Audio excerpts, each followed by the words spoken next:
Good afternoon, I'm Sean Yao, and this is One News Now. Starting today, the Department of Health's order is in effect, banning the sale of food products containing trans fat. Mobile journalist Yedo Pascual with the details.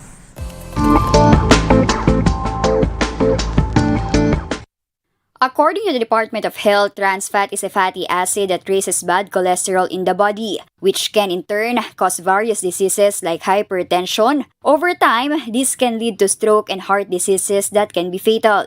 In 2017, data from the World Health Organization showed around 3,000 Filipinos die every year due to excessive consumption of food items that contain trans fat. To turn this statistic around, the Philippine Health Department issued an administrative order in June of 2021, giving food manufacturers 2 years and compelling them to take out trans fat ingredients in their products. Here's one nutritionist's take on this DOH order. I am in favor, yes, because it helps more Filipinos to prevent health risk na posibleng makuha sa consumption ng trans fat. Simply because kapag mas readily available, mas madaling kunin. But however, it's very, very important that may kasamang nutrition education. So informing people on why it should be limited. Dr. Mercado added that the daily intake of trans fat-rich foods can take its toll on one's health. But if you really can't resist fried foods and sweets, the healthy trans fat intake should only be between a teaspoonful up to a teaspoonful, and that's per day. They should be complemented with a healthy diet plus regular exercise. But what's so wrong with trans fat even if consumed in moderation? And why should it be added to food items when it has been found to be dangerous to the body? So manufacturers use it kasi it helps to prolong shelf life. And it makes the food much smoother sa palate. Okay? Kasi kung walang trans fat, especially sa mga fries, sa mga fried chicken, mas magaspang siya pag lulunukin. And also, mas mabilis mapanis. So, the more trans fatty the food is, the more delicious it is. The DOH hopes its recently implemented order banning trans fat in food will develop the healthy eating habit among the populace. Add to that the announcement of the Food and Drug Administration that it will no longer issue certificates of registration to products that contain trans fat. Manufacturers will face charges of violation of Republic Act 1061 or the Food Safety Act if they refuse to drop trans fat in their ingredients. Mobile Journal Yedo Pascual. We are One News. Moving on now to other news, the Light Rail Transit Authority, or LRTA, has announced the implementation of fare hikes over at the LRT2.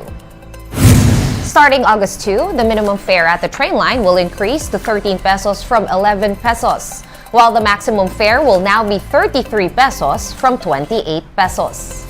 On the other hand, single journey card prices will be 5 pesos more expensive at 20 pesos for the minimum fare and 35 pesos for the maximum fare. Recall that the Transportation Department postponed the fare hikes at the LRT1 and LRT2, pending further study on its impact to commuters. With a green light on the LRT2 fare hike, it is yet unclear if LRT1 fares will be increased as well. We're going to pause for a quick break. One News Now will be back with more stories after that. Stay with us.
Thanks for staying with us here on One News Now. I'm Sean Yao. U.S. Secretary of State Anthony Blinken met with China's Foreign Minister Qin Gang in the Chinese capital. Qin greeted Blinken and his group at the door to a villa on the first day of his two-day visit to Beijing. They made small talk in English before shaking hands in front of a Chinese and an American flag. After heading into the meeting room, neither Blinken nor Qin made comments in front of reporters. Blinken is also expected to meet with China's top diplomat Wang Yi and possibly Chinese President Xi Jinping. He earlier said that he would speak candidly about, quote, very real concerns on a range of issues. Blinken is the first highest-ranking U.S. official to visit China since President Joe Biden took office in 2021. And over at the Vatican, Pope Francis made his first public speech on Sunday, 2 days after being discharged from hospital. The pontiff was confined for 9 days following an abdominal surgery. Speaking from the window of the papal apartments, the pontiff expressed his sorrow for a disastrous shipwreck in Greece that killed at least 78 migrants. He later on called for peace on the heels of a militant attack in a school in Uganda. The Pope also thanked all those who prayed for him while he was in the hospital. Cari fratelli e sorelle, buongiorno. Desidero esprimere la mia gratitudine a quanti nei giorni del mio ricovero al Policlinico Gemelli mi hanno manifestato affetto, premura e amicizia e mi hanno assicurato il sostegno della preghiera. Questa vicinanza umana e vicinanza spirituale è stata per me di grande aiuto e conforto. Grazie a tutti, grazie a voi, grazie di cuore. Back here at home, the Alagang Kapatid Foundation is celebrating its 11th anniversary.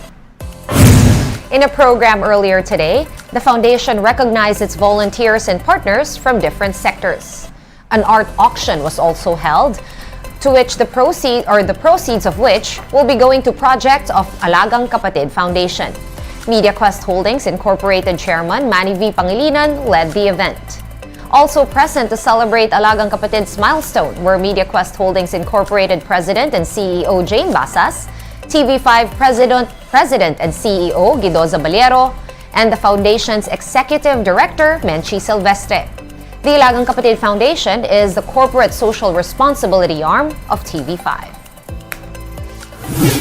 Let's now take a quick look at today's other top stories. Another Omicron subvariant has been detected in the Philippines. FE.1 is an XBB sublineage recently added to the list of variants under monitoring by global health authorities. The variant has been detected in 35 countries, but there is limited information on how fast it spreads or what symptoms it can cause. And the mayor of Mabini town in Batangas has been arrested for the illegal possession of firearms. Mayor Nilo Villanueva and his two siblings were arrested for owning illegal firearms and explosives. Authorities seized one rifle, a hand grenade, a handgun, and bullets. Oil companies will implement price rollbacks in petroleum products tomorrow, Tuesday, June 20. Gasoline will be cheaper by 35 centavos per liter, while diesel prices will be going down by 10 centavos a liter. Meanwhile, the price of kerosene will also be lowered by 30 centavos a liter. And in sports, the Terra Firma Jeep and the Converge Fiber Xers grabbed fresh wins in the continuation of the PBA on tour. The details in this report. The Terra Firma Jeep and Meralco Bolts were involved in a close game in the continuation of the PBA on tour. After a tight first half, Terra Firma zoomed into an 11-point lead in the third quarter. Meralco came right back in the game in the fourth quarter and even had the lead at 1 point. But in the end, the Jeep made consecutive defensive stops that got them back the upper hand and eventually the win. Final score 102-107 for Terra Firma. Team captain Eric Camson led the way with 30 points and 9 rebounds for the Jeep. As a kuya dito sa team ko, kailangan kong maging good role model sa mga mas bata sa akin. So, hindi ko naman hinahanap yung score. And then, syempre, si Wami talaga yung main gunner namin. So, thanks God, nagkaroon ako ng opportunity, binigay sa akin to. So, thanks na na-deliver ko naman yung GP. The second game between the Converge Fiber Xers and San Miguel Beermen were equally competitive. San Miguel built a 16-point lead, which the Fiber Xers erased as they forced overtime. In the extra period, Jeric Balanza drained the game-winning layup to give Converge the victory. Final score, 113 to 111 for Converge. Alex Stockton was the high point man for Converge with 23 points. Jericho Cruz, meanwhile, had 41 points, but it wasn't enough to tow San Miguel to the dub. PBA On Tour action resumes on Wednesday at the Inaris Arena in Pasig. First to take the stage are the Barangay Ginebra Gin Kings against the Blackwater Bossing at 5 p.m., followed by the Fiber Xers against the TNT Tropanggiga. One News Now will be back with the latest stories at 6:30 p.m. I'm Sean Yao. We are One News.